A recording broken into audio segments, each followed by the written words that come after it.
한국인이 죽기 전에 꼭 해야 할 17가지라고 하는 책이 있습니다. 우리나라의 호스피스 의료 완화의학의 첫 번째 전문 의사인 염창환 박사가 쓴 책이죠. 말기암 환자들 그리고 치료 불가능한 환자들을 마지막 순간까지 치료해 주면서 그들이 들려준 삶의 지혜를 묶어서 펴낸 책입니다. 한국인 죽기 전에 꼭 해야 할 17가지. 그는 환자들의 마지막 모습을 17가지로 기록하면서 인간은 후회하는 존재다라고 했습니다. 그렇죠? 이 땅에서 오직 인간만이 후회할 줄 알겠죠. 개나 고양이가 후회할 수 있을까요? 그런데 인간이 자신의 삶의 마지막 순간이 다가오는 것을 알았을 때 무엇을 후회할까요? 2000여 명의 환자들이 영원할 줄 알았던 자신의 삶의 끝을 예감하면서 후회하는 문제들은 더 많은 돈을 벌지 못했던 것, 아니 더 편하고 재미있게 살지 못했던 것, 풍요로운 삶을 누리지 못한 것, 그런 것들이 아니었답니다. 그들이 후회했던 것은 가족을 더 사랑하지 못한 것, 가까운 이들과 더 함께하지 못했던 것, 두려움 없이 좀 더 도전적으로 살지 못했던 것들을 후회하더랍니다. 사랑하는 성도 여러분, 우리는 이 땅에서 나의 마지막 순간이 다가온 것을 알게 된다면 무엇을 후회할 것 같습니까? 조금만 더 돈을 좀 벌었더라면, 좀 더 편하게 살지 못해서, 좀 더 여러 곳을 구경하지 못해서, 좀 더 힘 있는 자리에 오르지 못해서 아마 그런 것을 후회할 분들은 안 계실 것입니다. 이제 내 삶이 끝나는 그 마지막 순간인데 그런 것들이 그렇게 대단한 문제가 되겠습니까? 우리의 과거를 돌아보면 온통 후회스러운 것들 뿐이죠. 그때 왜 내가 그런 말을 했지? 왜 그런 일을 했어?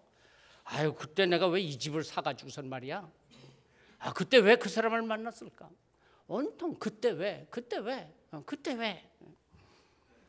유시와 시인의 시집 제목처럼 지금 알고 있는 걸 그때도 알았더라면 이라고 하는 후회가 늘 우리의 마음에 와 닿지 않습니까? 지금 알고 있는 걸 그때도 알았더라면 내 가슴이 말하는 것들에 더 자주 귀를 기울였으리라. 더 기쁘게 살고 덜 고민했으리라. 더 열심히 사랑하고 그 결말에 대해선 덜 걱정했으리라. 분명코 더 감사하고 더 많이 행복해 했으리라. 지금 내가 알고 있는 걸 그때도 알았더라면. 그런데 이런 후회가 우리 삶의 마지막으로 끝난다면야 그런 대로 큰 문제가 없죠. 끝나니까요. 그런데 문제는 하나님 앞에 섰을 때 그때서야 이 후회를 하게 된다면 어찌할 겁니까? 늘 후회가 따르는 이 땅에서의 우리의 삶, 왜 사는지, 어떻게 살아야 하는지, 삶의 목적, 나의 사명이 무엇인지도 모르고 사는 삶은 결국 후회하는 삶이 되고 말 것입니다. 우리의 삶은 되는 대로 형편 따라서 사는 삶이 아니라 내가 사는 대로 되는 것이 우리의 삶입니다. 많은 사람들이 이 땅에서 일회용품처럼 쓰고 버리는 것들에 집착하다가 세상을 떠나고 맙니다. 사업하시는 분들은 10년, 20년 앞을 내다보고 한다 그러지 않습니까? 교육은 100년 대계라고 합니다. 그런데 10년, 20년, 100년은커녕 2, 3년 후도 내다보지 못하는 것이 인간의 안타까운 모습 아닙니까? 하물며 우리 믿음의 사람들은 이 땅만이 아니라 영원을 볼 줄 알아야 합니다. 이 땅에서 일회용품처럼 그저 쓰고 버리고 갈 것들, 그것에 집착해 있지는 않습니까? 이 땅에서의 부동산은 잘 준비할 줄 알면서 영원한 나라를 위한 부동산은 준비할 줄 모릅니다. 왜요? 하늘의 기업이 무엇인지를 모르기 때문 아닙니까? 결국 사람은 사명, 왜 내가 이 땅을 사는 것인가? 하나님께서 나를 이 땅에 보내실 때 무엇을 이루고자 하셨는가? 컵 하나를 만들어도 만드는 사람이 무엇에 쓸 것인가 만드는 사람의 뜻이 있는 것처럼 나를 이 땅에 보내신 하나님께서 너 이런 일을 해야 한다, 너는 이렇게 살아야 한다, 미션, 그 사명을 주시지 않았겠습니까? 생명, 한자로 생명이 무엇입니까? 생명, 살라고 하는 명령을 받고 사는 것이 생명입니다. 우리는 모두가 다 각각 이 땅을 살라는 하나님의 명령, 사명을 받고 살아가는 생명들입니다. 결코 우연히 사는 사람 없습니다. 미션, 하나님의 사명을 가지고 살아가는 사람들입니다. 여러분, 생명과 생존은 다릅니다. 생명은 사명이 있는 삶이라고 한다면 생존은 그저 살기 위해서 사는 삶입니다. 그저 되는 대로 살면 될 것 같은 삶 아닙니다. 어떻게 사느냐에 따라서 그 삶이 달라집니다. 내 기분 내키는 대로, 내가 좋아하는 대로 살면 되는 삶이 아니라 내가 사는 대로 되는 삶입니다. 하나님께서 어떻게 살라고 하셨는지를 알아야 합니다. 그리고 그 사명을 따라서 살아야 합니다. 넓은 집에서 멋진 가구를 들여놓고 그림처럼 살아간다고 해서 좋은 가정이 되는 것은 아니지 않습니까? 가족들이 어떻게 사는지, 어떻게 살아가며 사는지, 무엇을 위해서 사는지가 좋은 가정을 좌우합니다. 부부가 오래 함께 살았다고 그게 부부입니까? 부유하게 살았다고 해서 그것이 행복한 가정인 것입니까? 인터넷 뉴스를 보니까요, 아마 가족 여행을 떠난 모양이에요.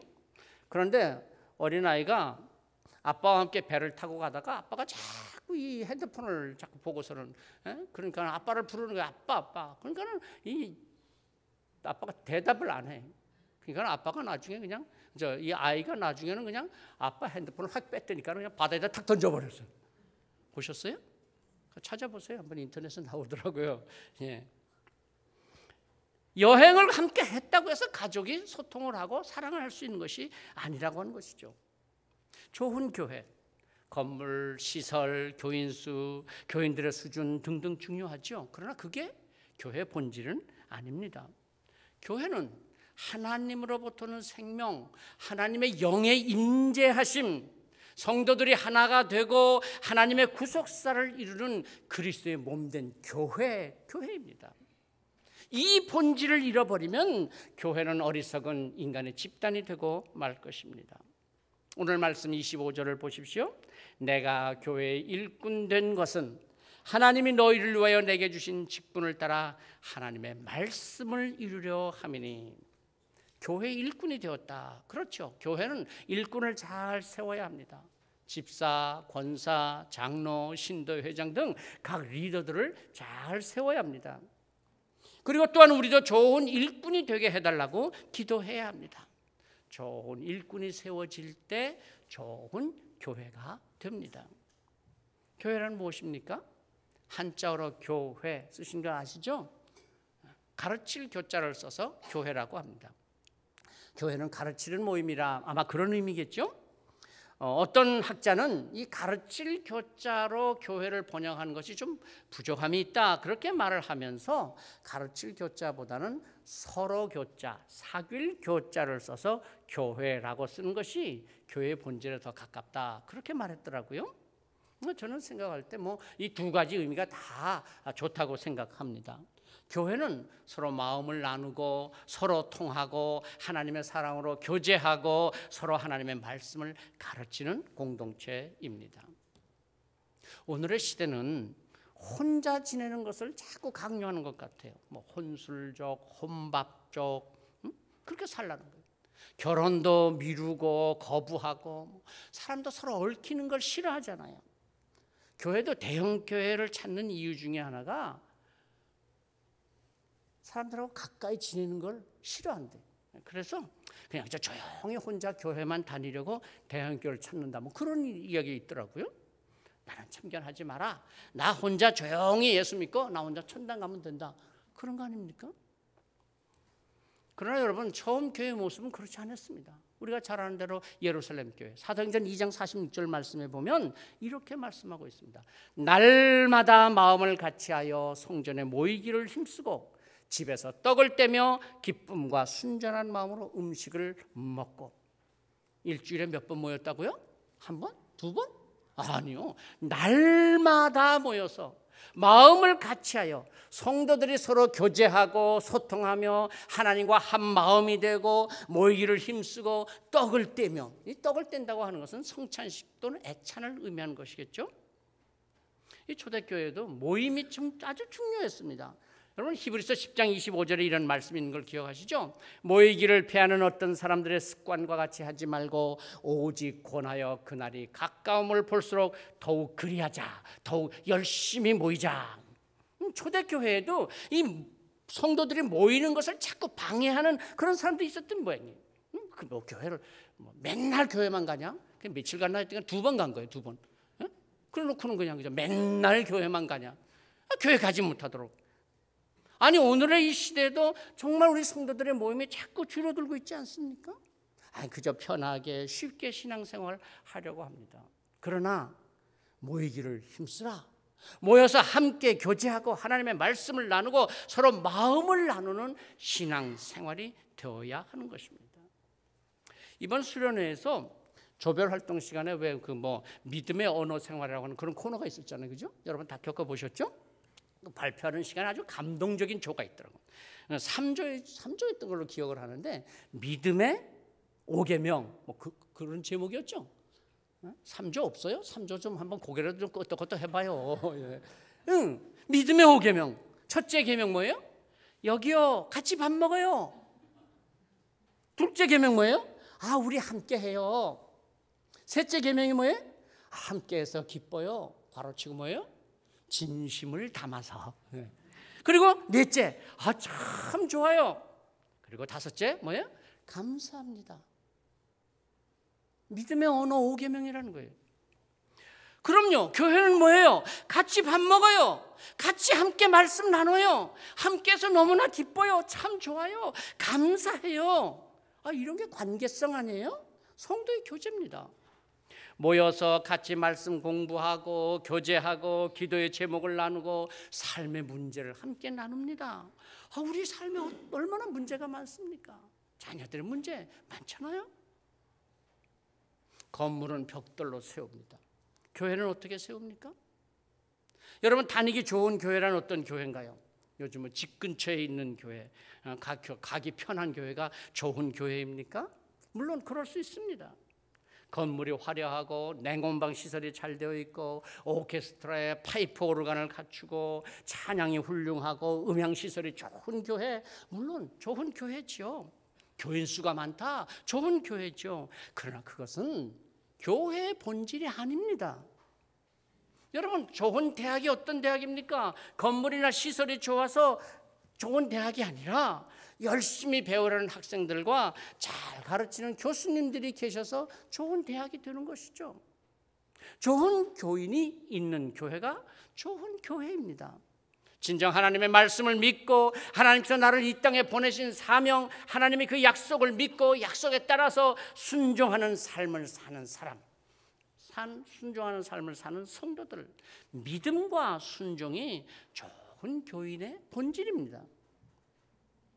요즘 어떻게 사십니까? 사람들에게 물었답니다. 제일 많은 대답이 뭐냐면요, 그럭저럭 살죠 뭐. 그러고 보니까 저도 그렇더라고요. 누가 이렇게 만나서 뭐, 어떻게 지내세요 목사님? 그럼 뭐 그럭저럭 지내죠 뭐. 그런다니까요. 두 번째 많은 대답이 뭐냐면요, 마지못해 삽니다. 뭐 그런 대답이라는. 여러분 세 번째 대답이 뭔지 아세요? 세 번째 많은 대답이 세상에 죽지 못해 삽니다래.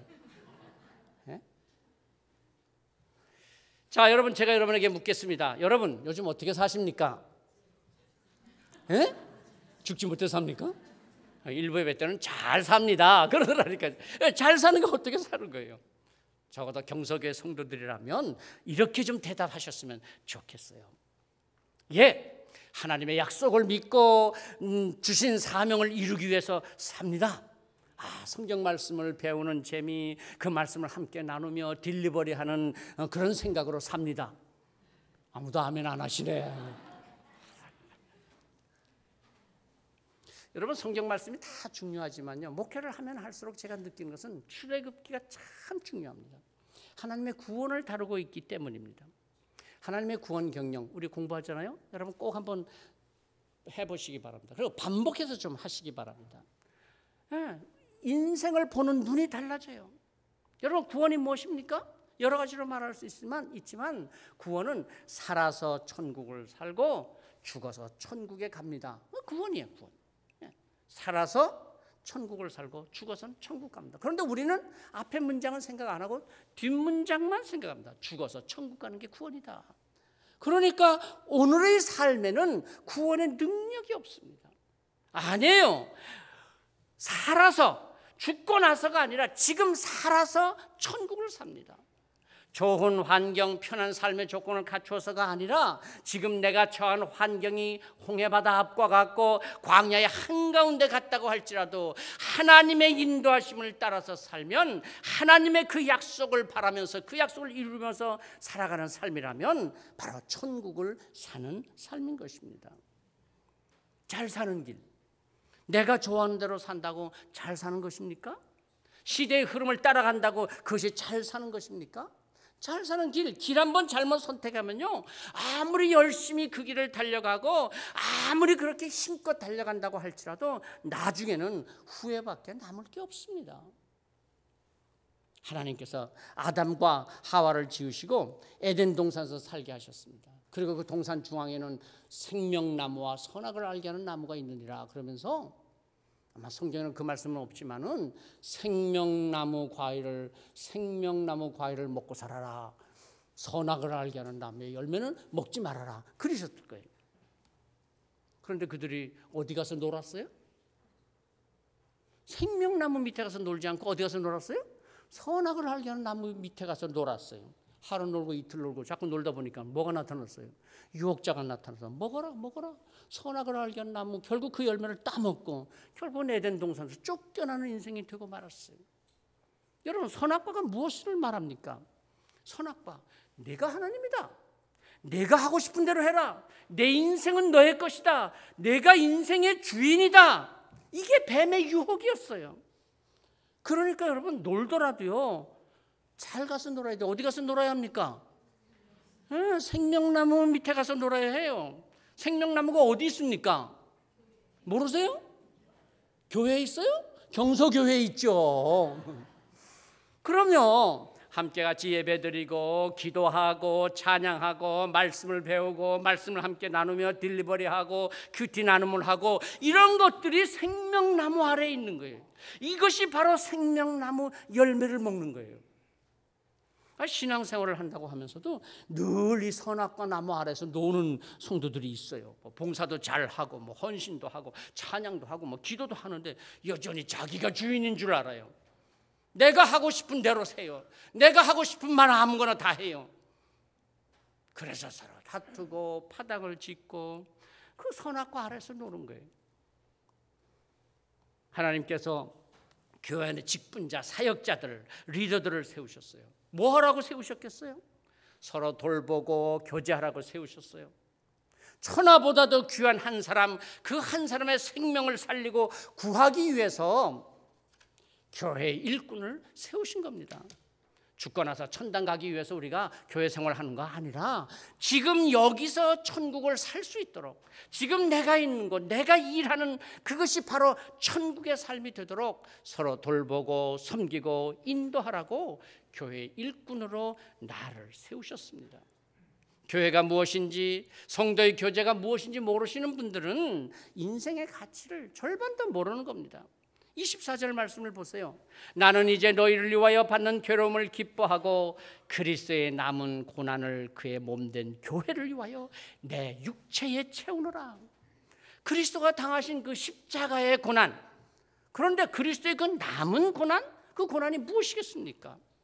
내 교회를 세우리라. 예수님께서 세우신 그 교회, 교회를 위해서 사람들을 부르시고 교회 일꾼들을 세우신 예수님, 이제는 예수님을 주로 모시고 살아가는 모든 성도들, 이 바울 사도도 그리스도의 몸된 교회를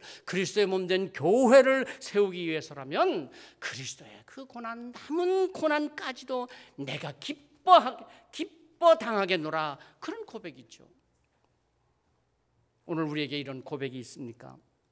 나를 경서교회에서 예수님을 주로 믿게 하시고 경서교회 일꾼을 세우신 것은 경서교회를 세우기 위해서 그리스도의 남은 고난, 그 힘든 일들을 오히려 기쁨으로 잘 감당하라고 주님께서 나를 여기에 세우신 것입니다. 바울 사도는 믿음 안에서 진정한 삶의 가치가 무엇인지 알았기 때문에 교회 일꾼이 되어 교회를 세우기 위해서 자신이 당하는 모든 괴로움을 기쁨이라고 할 수 있었던 것입니다. 25절 하반절을 다시 봅니다. 내게 주신 직분을 따라 하나님의 말씀을 이루려 함이라. 바울 사도가 이루려고 했던 하나님의 말씀이 무엇일까요?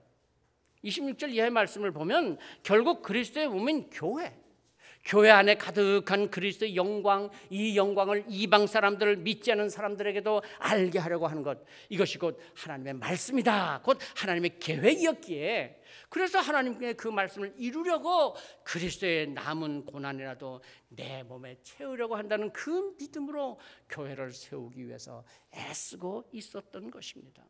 그래서 28절 29절 말씀을 보면 이렇게 말하지 않습니까? 각 사람을 권하고 각 사람을 가르치고 각 사람을 완전한 자로 세우려 함이라.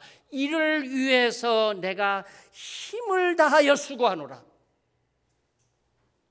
교회 일꾼이 무엇입니까? 두 가지입니다. 주는 그리스도시요 하나님의 아들입니다라는 베드로의 고백, 곧 예수님의 인격과 사역에 대한 고백 아닙니까? 그것은 곧 우리에게도 그대로 적용됩니다. 내가 누구입니까? 나는 하나님의 아들입니다. 내가 무엇하는 사람입니까? 그리스도로서 모든 생명을 살리는 일을 합니다. 내가 만나는 사람마다 하나님의 생명으로 살아나게 하는 삶입니다. 별것도 아닌 문제 가지고 따지고 끝까지 시비를 가리고 손익을 계산하고 그러자니 만나는 사람마다 다투고, 아니요, 하나님의 아들이요 생명을 살리는 큰 일을 하는 것이 오늘 우리 그리스도인이요 우리 주를 믿는 성도들의 삶입니다.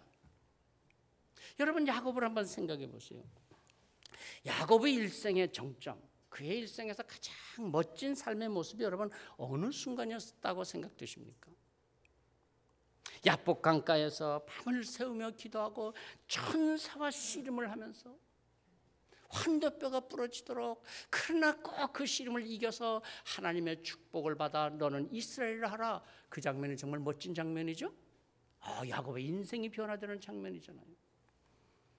아니, 베델 광야에서 돌베개를 베고 자다가 하늘로 또 펼쳐진 사닥다리가 땅까지 펼쳐지고 천사가 오르락내락 하면서 나는 너의 아브라함의 하나님, 이삭의 하나님이다, 내가 너를 다시 돌아오게 하리라, 그 하나님의 음성을 탁 듣던 그 순간, 그 환상을 보는 순간 정말 그의 인생의 절정 아니었을까요? 우리의 삶에도 이런 멋진, 이런 환상적인 그런 순간이 있었으면 좋겠어요. 그런데 요즘 다시 야곱의 일생을 보니까 그의 일생에서 정말 멋진 순간, 그의 삶의 정점은요, 형 에서를 만나는 순간이었다, 그런 생각이 듭니다. 한번 보세요. 야곱이 삼촌 라반의 집에서 부자가 되어서 고향으로 돌아옵니다. 야곱은 종과 함께 소와 낙여와 양떼들을 준비해서 선물로 형 에서에게 먼저 보냈습니다. 그런데 형은 어떻게 반응했습니까? 400명의 군사를 이끌고 야곱을 죽이려고 쫓아온다고 하는 그런 소식을 듣습니다. 야복 강가에서 밤을 새워 기도하고 하나님의 축복의 약속을 받기는 했지만 형 에서를 만나기가 야곱은 얼마나 두려웠겠습니까? 그러나 에서를 만납니다. 그리고 그가 한 말이 있습니다. 뭐라고 했습니까? 내가 형님을 배운즉 하나님 얼굴을 본 것 같사옵니다. 내가 형님을 배운즉 하나님의 얼굴을 본 것 같사옵니다. 동생을 죽이기 위해서 400명의 군사를 이끌고 달려나온 형, 그 에서의 마음을 한마디로 녹여버립니다. 형님을 배운즉 하나님의 얼굴을 본 것 같습니다. 물론 모르겠어요. 먼저 보낸 선물이 효과가 있어서 그랬을런지도 모르겠지만은 지금 에서에게 사실은 그런 선물이 문제가 아니죠. 그동안 야곱에게 속은 것이 얼마나 분했겠어요. 내내 한을 품고 너 만나기만 해봐라, 너 만나기만 해봐라. 그러다가 야곱이 온다는 소식을 듣고서 달려 나왔던 것 아니겠어요? 그런데 야곱의 그 말 한마디에 에서가 어떻게 됩니까? 그 한 맺혔던 마음이 다 녹아내리고 야곱에게 이렇게 말합니다. 우리 함께 가자. 내가 너와 함께 살리라. 12절입니다. 동생의 생명을 죽이려던 형 에서가 동생과 야곱과 화해하고 함께 살자. 이런 극적인 변화가 어디서부터 시작되었습니까? 말 한마디. 그 말 한마디. 형님을 배운즉 하나님의 얼굴을 본 것 같사옵니다. 그 말 한마디에서 생명을 살리고 죽이는 일이 멈춰진 것입니다. 그래서요, 말을 잘해야 돼요. 말을 잘해야 한다니까요. 아니요, 말만 잘해서 되느냐, 말 한마디가 그게 별거냐 말이야. 아니에요. 아무리 좋은 일을 잘 하고서도 그 말 한마디 잘못해서 그만 애쓰고 수고한 거 다 무너뜨리고 마음이 상하고 원수가 되기까지 하는 것 아닙니까? 그래요. 우리가 서로 섬기고 돌보는 일이 꼭 물질을 주어서가 아니라 말 한마디로 그 생명을 살릴 수 있습니다. 야곱이 뭐라고 했다고요? 내가 형님을 배운즉 하나님의 얼굴을 본 것 같습니다. 생명을 헤아려던 사이에 화해가 깃들고 이 말 한마디에 형제의 사랑이 자라기 시작했던 것입니다. 자, 옆에 계신 분에게 한번 좀 해보세요. 내가 집사님, 권사님, 장로님, 성도님을 뵈니 하나님의 얼굴을 본 것 같습니다. 한번 해보세요. 왜 원수 본 것 같아요? 왜 그렇게 그냥 잘못하세요? 예, 교회에서뿐만이 아니라 우리 가정에서도, 사회에서도, 직장에서도 이 말 한마디만 잘해도 생명을 살릴 수 있습니다. 내가 교회의 일꾼 된 것은 바울 사도는 에베소 교회 성도들에게 이렇게 고백합니다. 내게 주신 직분을 따라 하나님의 말씀을 이루려 함이라. 그게 뭡니까? 우리가 영광의 소망이신 그리스도를 전파하여 각 사람을 권하고 모든 지혜로 각 사람을 가르치면 각 사람을 그리스도 안에서 완전한 자로 세우려 함이니 이를 위하여 나도 힘을 다하여 수고하노라. 우리는 모두 교회 일꾼으로 부르심을 받았습니다. 그리스도 십자가에서 고난 당하시고 죽으시면서까지 세우신 그의 몸된 교회. 바울 사도의 고백처럼 우리도 교회 일꾼이 되어서 각 사람을 권하고 모든 지혜로 각 사람을 가르치려 하면 각 사람을 그리스도 안에서 완전한 자로 세우려 함이니 나도 이 일을 위해서 힘을 다하여 수고하노라. 오늘 우리의 고백이 되어야 합니다. 우리도 주님 앞에 서는 그날 그때 진작 그걸 알았더라면, 그때 진작 알았더라면 후회하는 삶이 되지 않기를, 교회의 일꾼 되어 한 사람을 그리스도 안에서 완전한 자로 세우고 생명을 살리기 위해서 힘을 다해 수고하는 우리의 남은 인생이 되기를 성부와 성자와 성령의 이름으로 축복합니다. 기도하십시다. 거칠고 험한 세상, 각박한 세상을 산다고 하지만 그러나 하나님께서 함께 하시고 하나님 주신 생명의 역사가 있기에 오늘도 우리의 한마디 말을 통해서 생명이 살아나고 그 영혼이 다시 한번 하나님을 바라보고 하나님을 찾고 하나님 안에서 살아가는 삶이 되는 것을 믿습니다. 아버지 하나님, 때로는 우리에게 실망스러운 일이 많고 걱정과 염려스러운 일들이 많지만은 그러나 하나님께서 우리를 교회의 일꾼으로 세우심은 각 사람을 권하고 각 사람을 모든 지혜로 가르치고 각 사람을 그리스도 안에서 완전한 자로 세우려 하심이라고 했던 바울 사도의 고백처럼 오늘 우리의 말 한마디, 우리의 작은 삶 하나를 통하여서도 하나님께서 한 생명을 살리신다고 하는 것을 믿고 교회의 일꾼된 모든 직분을 잘 감당할 수 있게 하여 주시옵소서. 예수 그리스도 이름으로 기도하옵나이다. 아멘.